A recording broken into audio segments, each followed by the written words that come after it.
Quintin Meliora Brown at Kai Soto mga bro re-raceback sa Gilas Pilipinas at Indonesia nagyabang sa Gilas Pilipinas. So official lang ang makakalaban ng Gilas Pilipinas ang Indonesia sa semifinals mga bro. Dito pa lang talaga magsisimula ang tunay na laban ng Gilas Pilipinas at dito masusubukan ang kanilang puso. Yung naunang dalawang laban kasi nila expected naman na yun na kaya nilang talunin despite na hindi maganda ang kanilang performance. Dahil sa sistema ni Coach Norman Black at kakulangan ng preparasyon, masusubukan talaga ang kanilang individual skill. Kailangan ngang mag-step up ni Terde Rabina lalo na sa opensa mga bro.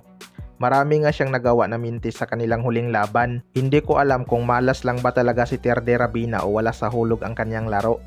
Isa nga si Terde Rabina sa mga magiging X-factor kapag naging consistent ang kanyang laro, lalo na sa karibal ng Gilas Pilipinas pagdating sa SEA Games. Tayo nga ang defending champion sa SEA Games mga bro at tayo talaga ang tunay na hari sa tournament na yan. Kaya lang gusto na nga itong wakasan ng Thailand dahil sa kanilang walang kwentang roles. Pero nagyabang nga daw itong Indonesia mga bro na hindi daw kayang manalo ng Gilas Pilipinas sa kanilang lineup ngayong SEA Games.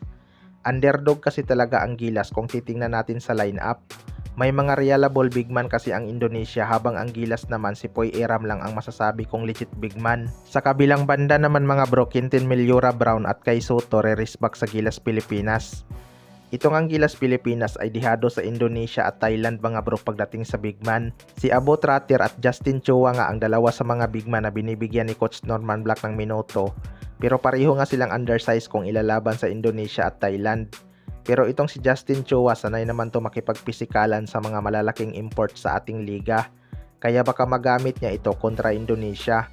Ang magiging problema lang dyan mga bro baka naman manipis ang itatawag ng referee. Pero ayon nga sa source mga bro re-raceback daw si Kai Soto at QMB sa semifinals. Well para sa akin mga bro, easy gold medal talaga para sa Gilas Pilipinas kung naglaro si QMB at Kai Soto. Mahihirapan talaga silang matalo ang Gilas kung nandyan si Kai Soto at QMB. Pero hindi siguro papayag ang Thailand mga bro na madihado sila bigla.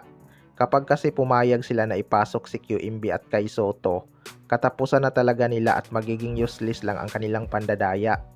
'Di ba? Pero si Kai Soto lang naman ang malaki ang chance na i-approve ng Thailand sa SEA Games dahil pure Pilipino nga ito. Si Poy Eram nga muntik pang hindi payagan, buti na lang at pumayag din sa huli ang Thailand.